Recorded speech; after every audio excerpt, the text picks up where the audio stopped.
BRS వాళ్ళు మొన్న జరిగిన శాసనసభ ఎన్నికల్లో అధికారం పోయింది. ఆ తర్వాత పార్లమెంట్ ఎన్నికల్లో గుండు సున్నా వచ్చింది. ఆ తర్వాత సర్పంచ్ ఎన్నికల్లో మీరందరూ కాంగ్రెస్ పార్టీ కార్యకర్తలు కలిసి బీఆర్ఎస్ పార్టీని బొందదీసి పాతి పెట్టారు. ఇక మా వల్ల కాదు కాంగ్రెస్ వాళ్ళతో గెలుచుడు, కాంగ్రెస్ తో పోటీ పడుడని బీఆర్ఎస్ వాళ్ళు పోయి ఈ రోజు అడ్డా మీది పైల్వాన్లను బీజేపీ వాళ్ళను అరువు తెచ్చుకున్నారు.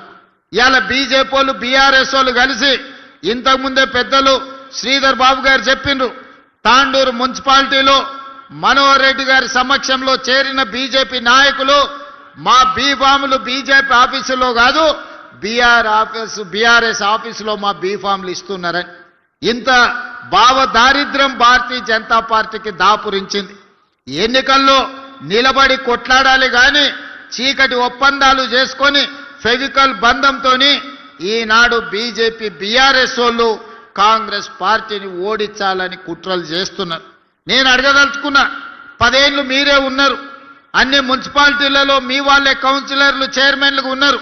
నిజంగానే మీరు సమస్యలు పరిష్కరించుంటే ఈనాడు తాండూరులో కానీ పరిగిలో కానీ వికారాబాద్లో కానీ కొడంగల్లో కానీ మీరు అడగకుంటేనే మీ ఇంటికి వచ్చి ఓటేసి అయ్యా మీరు గొప్పోళ్ళు మా మున్సిపాలిటీలో మా సమస్యల్ని పరిష్కరించను మీకే ఓటేస్తామని ఇవాళ బీఆర్ఎస్ బీజేపీ వాళ్ళకు ఓటేసేటోళ్ళు.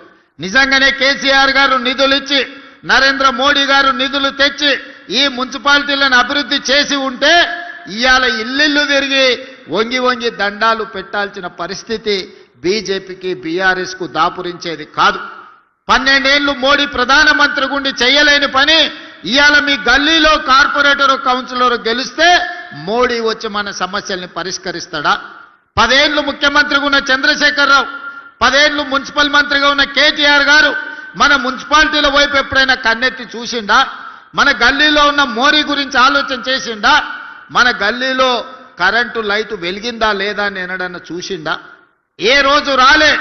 కానీ ఇవాళ చావు బతుకుల మధ్యలో ఆ పార్టీకి ప్రజలు తద్దినం పెడుతుంటే ఇవాళ రేపు వచ్చి తాండూరులో ఓట్లు అడగడానికి వస్తుండంట.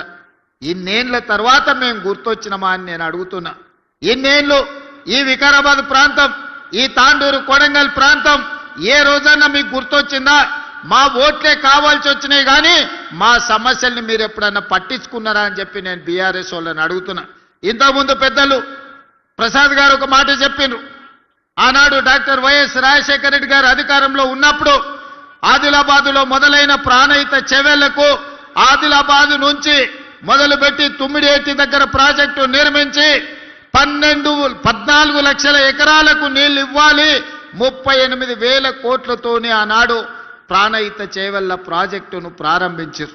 చేవెళ్లలో శిలాఫలకం వేసినప్పుడు డాక్టర్ వైఎస్ రాజశేఖర రెడ్డి గారు చేవెళ్లకే కాదు వికారాబాద్ తాండూ పరిగి ప్రాంతానికి కూడా గోదావరి జలాలు రావాలి, ఎడారిగా మారిన మా ప్రాంతాన్ని అభివృద్ధి చేయాలి, ఎల్లకాలం మేము కల్తీ కళ్ళు తాగాల్సిందేనా, మేము కందులు వండించుకొని బతకాల్సిందేనా అని చెప్పి ఈ ప్రాంత రైతాంగం డాక్టర్ వైఎస్ రాజశేఖర రెడ్డి గారిని అడిగారు.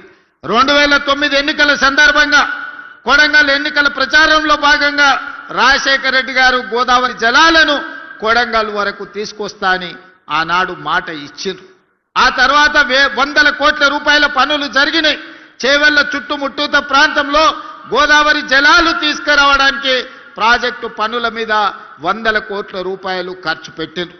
ఉమ్మడి రాష్ట్రంలో జరిగిన పనులు, తెలంగాణ రాష్ట్రం వచ్చిన తర్వాత చంద్రశేఖరరావు గారు తెలంగాణ ముఖ్యమంత్రి అయిన తర్వాత రంగారెడ్డి జిల్లాకు గోదావరి జలాలు ఇచ్చేది లేదు అని మల్లన్న సాగర్, కొండపోయచ్చమ్మ సాగర్, అదేవిధంగా రంగనాయక సాగర్ ప్రాజెక్టులు మెదకు జిల్లాలో కట్టుకున్నాడు. కానీ రంగారెడ్డి జిల్లాకు చుక్క నీళ్ళు ఇచ్చేది లేదని ప్రాజెక్టులే పడావు పెట్టిండ్రు.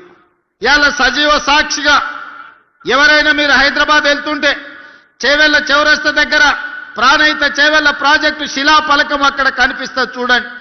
ఆ నుంచి 4 కిలోమీటర్ల లోపలికి పోతే అండర్ గ్రౌండ్ టన్నెళ్లు చేసిన పనులు ఎక్కడొక్కడనే నిలిచిపోయి కనిపిస్తున్నాయి. నేను అడగదలుచుకున్న చంద్రశేఖరరావు గారిని, ప్రతి సంవత్సరం గోదావరిలో ఈనాడు సముద్రంలో 3000 టీఎంసీలు కలుస్తున్నాయి. ఇది నేను చెప్పలే, చంద్రశేఖరరావు గారే గోదావరి జలాల మీద శాసనసభలో పవర్ పాయింట్ ప్రజెంటేషన్ ఇచ్చినప్పుడు చంద్రశేఖరరావు గారే స్వయంగా చెప్పినారు, గోదావరిలో ప్రతి సంవత్సరం 3000 టీఎంసీలు వృధాగా సముద్రంలో కలుస్తున్నాయి. ఎన్ని నీళ్ళైనా వాడుకోవచ్చు, ఎన్ని నీళ్ళైనా పారించుకోవచ్చు. చంద్రబాబు నాయుడు నీ సూచన చేస్తున్నా, మాది ఎత్తు పల్లాలు ఉన్నది కానీ మీది బాగుంది. మీది విజయనగరం నుంచి శ్రీకాకుళం విజయనగరం నుంచి మొదలు పెడితే చిత్తూరులో నెల్లూరు దగ్గర నాయుడుపేట వరకు నువ్వు గోదావరి జలాలు తీసుకెళ్ళు, నీకు నేను సూచన చేస్తున్నా అని ఈ మొనగాడు పోయి ఆయనకు సలహాలు చెప్పబోయింది. ఆయనకు సలహా ఎందుకు చెప్పినావని నేను అడుగుతలేను. ఈనాడు గోదావరి జలాలలో 3000 టీఎంసీలు సముద్రంలో కలుస్తుంటే కళ్ళు అప్పగించి సూచనవు కానీ 3000 టీఎంసీలలో ఒక 300 టీఎంసీలు మా రంగారెడ్డి జిల్లాకే ఇస్తే 30 లక్షల ఎకరాలకి ఈనాడు తాగునీరు వచ్చి ఉండేది కదా. ఏం పాపం చేసిన మా రంగారెడ్డి జిల్లా వాళ్ళని నేను అడుగుతున్నా. ఇవాళ మా కొడంగల్, వికారాబాద్, తాండూరు, పరిగి, చేవెళ్ళ, మహేశ్వరం లాంటి నియోజకవర్గాలు, ఇబ్రహీంపట్నం లాంటి నియోజకవర్గాలు ఇవాళ తాగునీరు సాగునీరుకు అల్లాడుతున్నాయంటే 10 సంవత్సరాలు తెలంగాణ రాష్ట్ర ముఖ్యమంత్రిగా మీరు మాకు చేసిన ద్రోహం కాదా అని నేను ఈ వేదిక మీద నుంచి సూటిగా వారిని అడుగుతున్నా. ఎందుకు ఉమ్మడి రాష్ట్రంలో సమైక్య పాలనలో సీమాంధ్ర పాలకులు మంజూరు చేసింది, పక్క రాష్ట్రమోడు మనకు నిధులు ఇచ్చి అనుమతులు ఇస్తే సొంత రాష్ట్రంలో పుట్టి పెరిగిన తెలంగాణ ఉద్యమకారుడు అని చెప్పుకునే చంద్రశేఖరరావు రంగారెడ్డి జిల్లాకు గోదావరి జలాలు రాకుండా ఎందుకు అడ్డుకున్నాడో ఇవాళ రంగారెడ్డి జిల్లాలో మేము నాయకులమని చెప్పుకునే సబితా ఇంద్రారెడ్డి గారు సమాధానం చెప్పాలి. కాంగ్రెస్ పార్టీ సింబల్ మీద గెలిచి 10 ఏళ్ళు అధికారం అనుభవించి అన్ని హోదాలలో సంపాదించుకొని 2014లో 2018లో కాంగ్రెస్ పార్టీ మీకు అండగా నిలబడితే 2018 కాంగ్రెస్ బీఫామ్ మీద గెలిచి మీరు బీఆర్ఎస్ పార్టీలకు పోయినప్పుడు వారు ఏం చెప్పిండ్రు? రంగారెడ్డి జిల్లా అభివృద్ధి కోసమే పార్టీ ఫిరాయిస్తున్నా అని చెప్పిండ్రు. మరి నిజంగానే అభివృద్ధి కోసం పార్టీ ఫిరాయించుంటే చేవెళ్ల ప్రాజెక్టును పూర్తి చేయడానికి అనుమతులు నిధులు ఎందుకు తీసుకురాలేదో ఈ రోజు రంగారెడ్డి జిల్లా ప్రజలకు సబితా ఇంద్రారెడ్డి గారు సమాధానం చెప్పాలి. నిన్నమన్నా వారు వస్తున్నారు, ఎన్నికల్లో ప్రచారం చేస్తున్నారు. మీరు చేసిన ద్రోహానికి ఈ ప్రజలను కలిసే నైతిక అర్హత సబితా ఇంద్రారెడ్డి గారికి ఉన్నదా అని నేను అడుగుతున్నా. ఇవాళ ఈ జిల్లాను చంద్రశేఖరరావు ఎట్లాగూ మనోడు కాదు, చంద్రశేఖరరావు పరాయోడే. చంద్రశేఖరరావు పక్క చూపులే చూస్తాడు, పక్క రాష్ట్రం కోసమే పనిచేస్తాడు. రోజమ్మ పెట్టిన రొయ్యల పులుసు తిని రాయలసీమను రతనాల సీమ చేస్తా అని చెప్పిండు చంద్రశేఖరరావు. కానీ రంగారెడ్డి జిల్లాలో ఓట్లు సీట్లు అన్ని బీఆర్ఎస్కి ఇస్తే గోదావరి జలాలు మనకు తీసుకొస్తాని చెప్పలే. పాలమూరు రంగారెడ్డి పూర్తి చేసి నీళ్ళు ఇస్తా అని ఊరిచ్చి లక్ష్మీదేవి పల్లికాడ భూసేకరణ కూడా చేయలే, ఆడ పెద్ద రిజర్వాయర్ కడతా అని చెప్పిండు. మా రామ్మోహన్ ఎప్పుడు కలిసినా కూడా మనం ఏదైనా చేసి లక్ష్మీదేవి పల్లిలో భూసేకరణ చెయ్యాలి, అక్కడ ప్రాజెక్టు కట్టాలి అని చెప్తున్నాడు. తెలంగాణలో ఎత్తైన ప్రాంతం నెత్తి మీద కుండ పెట్టుకొని ఒక బొక్క పెడితే ఎట్లయితే మనిషి ఎంత తడుస్తాడో తెలంగాణ మొత్తానికి ఎత్తైన ప్రాంతం లక్ష్మీదేవి పల్లి, అక్కడ రిజర్వాయర్ కడితే రంగారెడ్డి మహబూబ్నగర్ జిల్లాలో నీళ్లు వస్తాయని నేను కాదు చెప్పింది, చంద్రశేఖరరావే చెప్పిండు. మరి ఎందుకు కట్టలేదే, ఎందుకు భూసేకరణ చేయలేదు?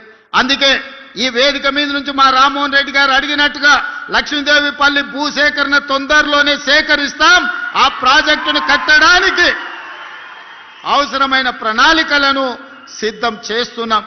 అదే కాదు, ఈనాడు ప్రాణహిత చేవెళ్ళ చంద్రశేఖరరావు నిర్లక్ష్యానికి రంగారెడ్డి జిల్లా బలైంది. అందుకే ఈనాడు తుమ్మిడిహెట్టి దగ్గర మొదలు పెట్టాల్సిన ప్రాజెక్టును చిన్న కాళేశ్వరం మేడిగడ్డ దగ్గరికి తరలించండి. మంతని పెద్దలు శ్రీధర్ బాబు గారు ఇక్కడనే ఉన్నారు.